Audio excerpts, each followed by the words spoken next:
Um forte terremoto atingiu a Rússia e há relatos de feridos. Para além da Rússia, alertas de tsunamis foram emitidos no Japão, no Havaí e em outras regiões dos Estados Unidos da América. Um forte sismo de magnitude 8.8 atingiu a península de Kamchatka, na Rússia, provocando tsunamis no país e no Japão e a emissão de alertas em muitos países banhados pelo Pacífico. Na cidade de Severokurilsk, no norte do arquipélago russo das Ilhas Kurilas, vários tsunamis inundaram as ruas e parte dos 2.000 habitantes foram retirados, de acordo com o Ministério de Situações de Emergência daquele país. O estado de emergência foi declarado naquela área. A magnitude 8.8 é a mais forte registrada em Kamchatka desde 5 de novembro de 1952, quando um terremoto de magnitude 9, ocorrido praticamente no mesmo local, provocou tsunamis devastadores em todo o Oceano Pacífico. No Japão, imagens mostraram pessoas a sair de carro ou a pé para zonas mais elevadas, principalmente no norte do país, onde foi observado um primeiro tsunami com 30 centímetros de altura. O alerta nipônico abrange toda a costa norte e leste do arquipélago até o sul de Osaka, bem como as pequenas ilhas periféricas. A China emitiu alerta de tsunami para várias zonas da costa. As Filipinas também exortaram os habitantes da costa leste a deslocarem-se para o interior e aconselharam os pescadores que já se encontram no mar a permanecerem em águas profundas. A mesma mensagem foi transmitida em Havaí, nos Estados Unidos, ameaçado por ondas de 3 metros ou mais. Também o Peru e o México declararam alerta de tsunami para o litoral, assim como o Equador, que evacuou as praias e os portos do arquipélago de Galápagos. Os Estados Unidos emitiram uma série de alertas de diferentes níveis ao longo da costa oeste norte-americana, do Alasca até toda a costa da Califórnia.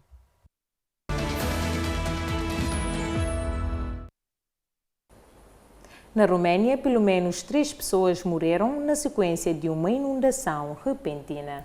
Mais de 2.500 pessoas foram afetadas e várias casas destruídas. No norte da Roménia, mais de 2.500 pessoas foram afetadas por inundações repentinas graves no condado de Suceava, onde 3 pessoas foram dadas como mortas. Centenas de casas também ficaram danificadas. O município de Brostine e a aldeia de Niagara foram dos locais mais afetados, com casas destruídas, carros soterrados na lama e redes elétricas devastadas. Bombeiros, voluntários e equipas de intervenção de 8 distritos estão a trabalhar para limpar os escombros, reabrir estradas e restabelecer o acesso a comunidades isoladas. As autoridades afirmam que há uma necessidade urgente de água potável, geradoras de energia, combustível e ferramentas básicas. Helicópteros de serviço de emergência retiraram 120 pessoas, tendo outras 85 sido resgatadas por terra. Os responsáveis prometeram apoio e apelaram a uma melhor proteção contra os futuros desastres naturais. Uma explosão numa fábrica de fogo de artifício no centro da Tailândia provocou pelo menos 9 mortos, conforme informaram as autoridades locais nesta quarta-feira. A polícia tailandesa disse que a explosão ocorreu num edifício utilizado para produzir fogo de artifício, mas não ficou claro se a instalação tinha licença para esta atividade. A explosão ocorreu na província de Sarangwiri, cerca de 95 km a nordeste de Bangkok, no coração da região região de cultivo de arroz do país. A causa da explosão não foi conhecida de imediato. A Fundação de Resgate registrou 9 mortes e comunicou que 2 pessoas foram levadas para o hospital em estado crítico. O governo provincial informou que há registro de um ferido. O número de desaparecidos ainda não foi anunciado. Em julho de 2023, uma grande explosão num armazém de fogo de artifício no sul da Tailândia já tinha causado a morte de pelo menos 10 pessoas e ferido mais de 100, segundo as autoridades. Já em janeiro de 2024, um acidente semelhante na mesma zona provocou a morte de pelo menos 20 pessoas. Com o tarifaço de 50% prestes a entrar em vigor nesta sexta-feira, o governo brasileiro discute uma possível ligação do presidente Lula a Donald Trump como tentativa de destravar o impasse. A estratégia é tratada com cautela no Planalto e dividiu opiniões entre ministros e analistas. Fontes próximas ao presidente dizem que Lula estaria disposto a conversar desde que o republicano aceite o contacto. Especialistas consideram a ligação um gesto de pragmatismo e para o cientista político João Felipe Marques, a iniciativa mostra que o tema ultrapassou o nível ministerial e exige capital político direto. Outro analista, João Cândido, lembra que conversar com Trump não significa apoiar o seu projeto político, mas priorizar interesses nacionais. O governo brasileiro afirma que mantém diálogo com as autoridades americanas, incluindo o secretário do Tesouro dos Estados Unidos da América. Porém, ainda não houve resposta formal, mas Lula avalia o momento certo para agir sem abrir mão da soberania brasileira. O presidente dos Estados Unidos da América, Donald Trump, afirmou nesta quarta-feira que o prazo de 1 de agosto para início das tarifas comerciais permanece firme e não será estendido. Em publicações feitas na rede social, Trump destacou a data como um grande dia para a América.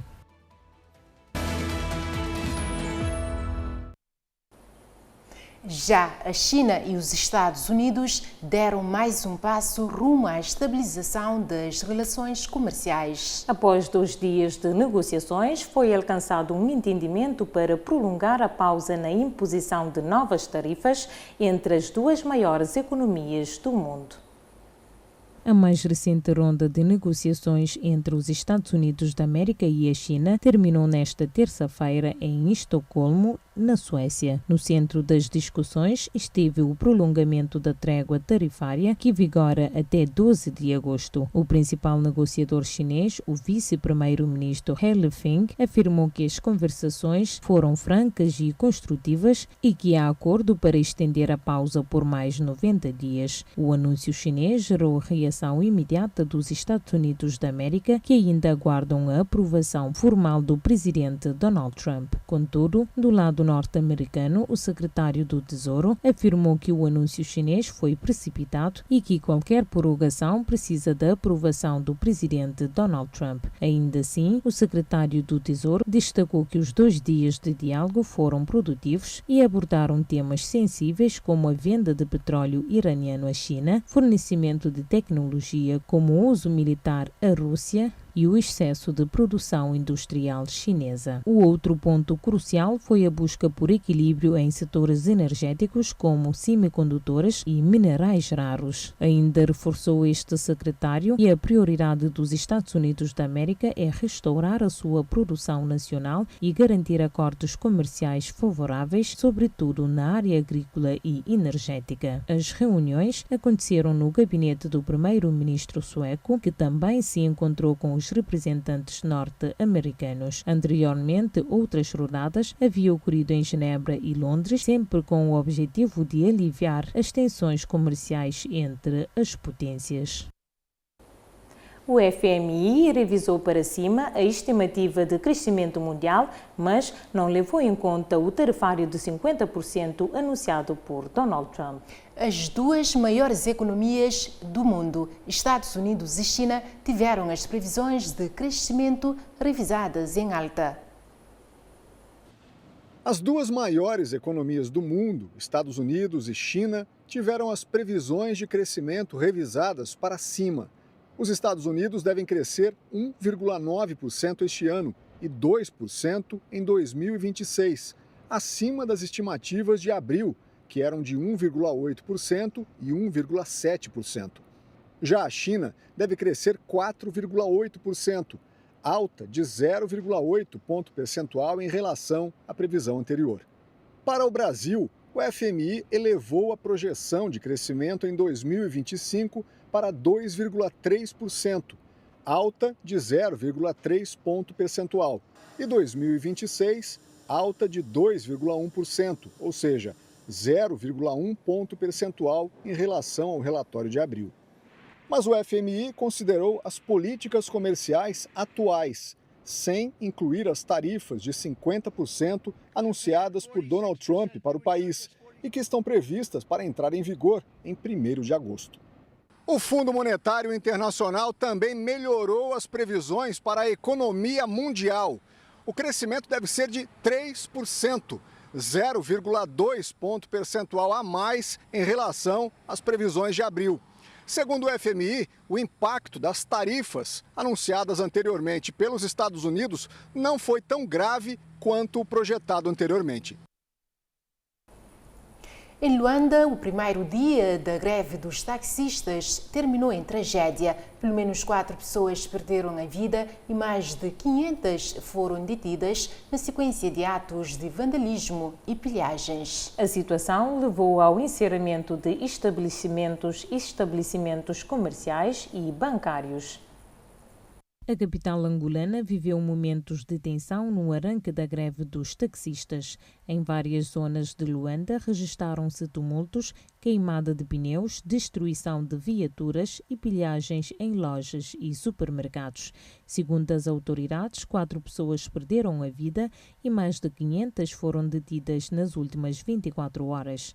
O porta-voz da Polícia Nacional, subcomissário Mateus Rodrigues, disse que apesar de uma relativa calmia nesta terça-feira, ainda há focos de tensão em alguns bairros. As forças de segurança continuam destacadas no terreno e garantem estar a repelir novas tentativas de desordem. A paralisação, motivada pelo aumento do custo dos combustíveis, foi inicialmente convocada como pacífica. No entanto, os atos de vandalismo fizeram soar o alarme entre as instituições públicas e privadas que optaram por encerrar temporariamente como medida de precaução. O Sindicato dos Taxistas de Angola e a Associação Nacional dos Taxistas distanciaram-se dos atos violentos e denunciaram detenções arbitrárias de membros da classe. A ONG Justiça, Paz e Democracia defende que a greve é legítima e que o Estado falhou ao não garantir a segurança do património público e privado. A organização apela aos lisados que considerem acionar o Estado judicialmente por omissão de deveres. Tanto o Movimento Popular de Libertação de Angola como a UNITA já vieram a público